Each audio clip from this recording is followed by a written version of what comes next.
How's it going, boys? I'm back here to talk to you guys about some more anime. I read all of your comments thoroughly, and I loved every single comment that you guys left. And you left a lot of anime recommendations, so I decided to take all those anime recommendations and make a video about Death Note. And that's not some sort of slander towards your guys' comments, I just haven't seen the shows. Death Note is the ultimate show about hypotheticals.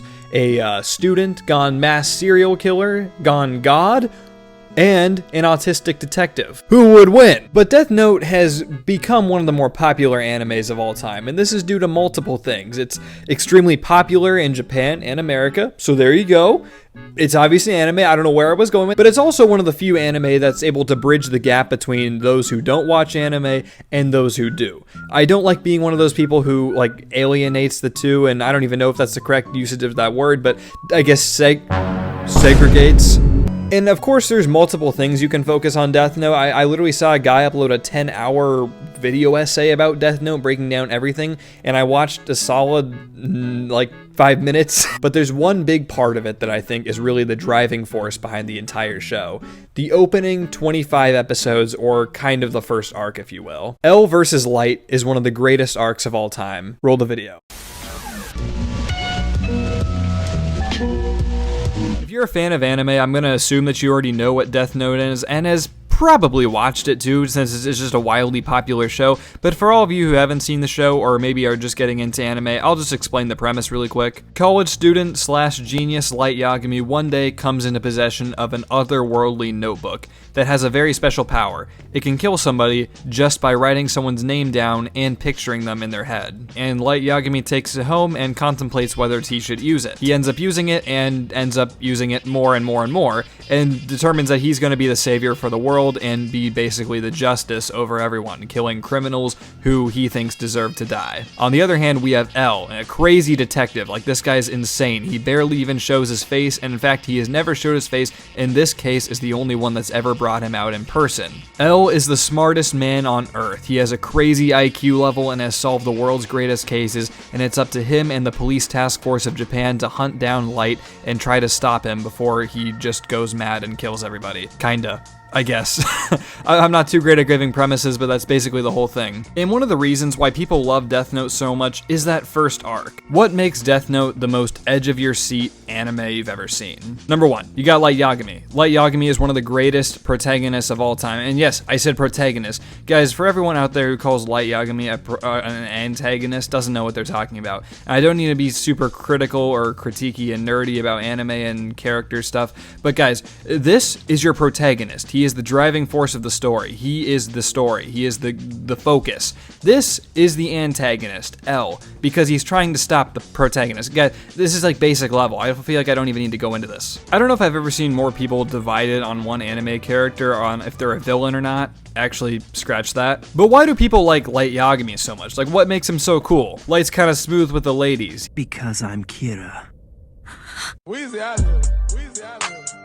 But Light's kind of this like villainous anti-hero main character that you're kind of always rooting for, and this is what makes him a really cool character to me, because you kind of don't want him to lose, but you also kind of don't want him to win, because you like both of these characters of L and Light. This is where L comes in, and L is one of the best characters and all-time favorites for me of all time. There's not a whole lot of actual character progression or development or really even backstory that goes behind L. He's just one of those characters who shows up and you like him from the start. You kind of understand everything you need to know about L pretty much by the first time you see him. He sits in his room all day behind his computer, he eats food, and then he goes back with no explanation. And this isn't sort of a knock on L, but he doesn't really have a whole lot of like character and stuff behind him. So people who are freaks about development, L is not exactly the one you're looking for. But one thing I think is really cool about L is that he's seen as a good guy in the eyes of the viewer. He's trying to stop a mass murderer. You see multiple times throughout the series, L crosses the line of he will kill people in order to prove his point. He's also a very sore loser and doesn't like to be proved wrong. Like, there's many times where Light has proved L wrong and he's just very persistent, like he does not want to lose this at all. So this stubbornness in L could just be the genius at heart in him, but it also comes into into play when he puts people's lives in danger countless times just to prove his own selfish point. So yeah, there's a lot of things wrong with our two main characters, but I wanted to really discuss why this first arc works so well. A lot of the time getting into a new series, especially anime, can be kind of a daunting task for us people who, work jobs, do stuff in the free time, basically people who don't have attention spans because they're on TikTok 24/7. But Death Note is one of those unique series that is really able to take your attention from the very start. In Rebirth, we see Light begin to debate whether he should use the Death Note or not, and how shall he use it. So the first episode poses some very interesting questions, but I think what really takes the cake for the best episode of this entire show, or one of the best episodes of this entire show, I don't know about that, it's episode 2, where I think Light really kind of starts to lose. And we're already at episode 2, and yes, he's losing, and L hasn't even shown his phrase. L's mind games that he plays with Light through this TV thing is really interesting. Basically what happens is L appears supposedly on TV, but it's really just a criminal, it just says that it's L, and tells Light to kill him, and gives him his name and everything, and Light does so and kills him. Through this, L is able to deduct where Light exactly is, and most likely who he is and where he lives. Light and L playing these mental mind games is what makes everyone love the show so much. Relax, Light.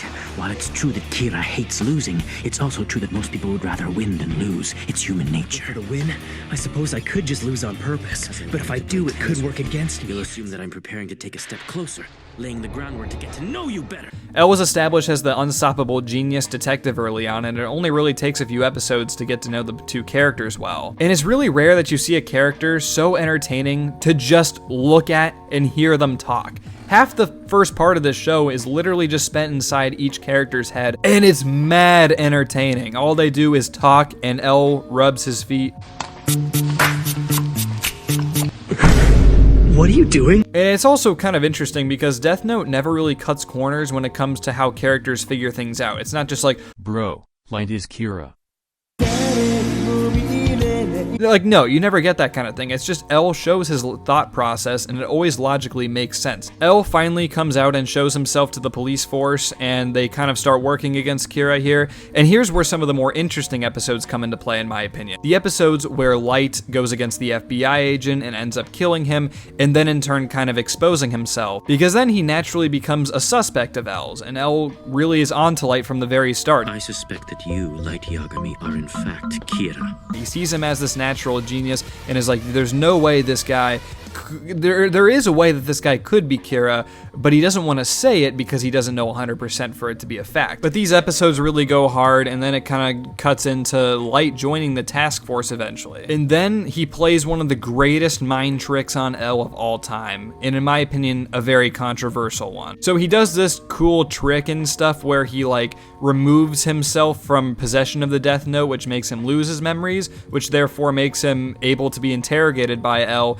and then not really be able to cough up any information about being Kira, or there's basically no proof, so L is completely dumbfounded and he doesn't know what's going on. And L can't figure anything out, so he lets them go, and then Light takes repossession of the Death Note a few arcs later and stuff. This is where I think it's kind of established that L, I think, is smarter than Light, and I know that you're saying, well, Light outsmarted L. He did technically outsmart him, but the fact that Light has supernatural help on his side, and L is working against both supernatural forces that he doesn't even believe in, and Light, who's an extremely smart genius, I think L is undoubtedly the smarter of the two, but that's just my opinion. I really wanted to talk about episodes 24 and 25 because I think they're one of the most tragic episodes of this entire show. And it's honestly pretty sad because we know that L is probably going to die. It's this kind of acceptance between L and Light that L is going to die because he wasn't able to prove that Light was Kira. Even though at heart he always knew that he was Kira, he was never able to produce enough evidence for everyone to believe him or to convict him of it. And since Light was never really able to kill him, since everyone knew that if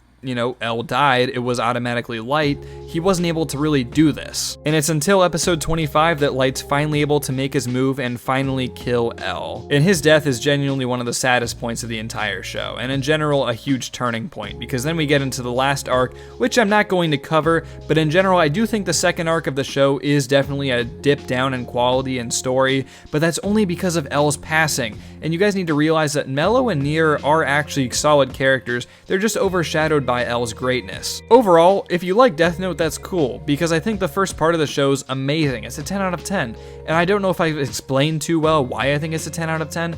I've mainly just talked about Death Note. I just realized I talked for so long, and it's just me talking about Death Note. I just skimmed over the entire first arc. I'm sorry, guys. Alright, well, I genuinely thank you guys for watching the video. It's really cool to have you guys on here, you know, responding, talking in the comments. Alright, I don't got anything else to plug or anything. Whatever. See you guys later. Thanks.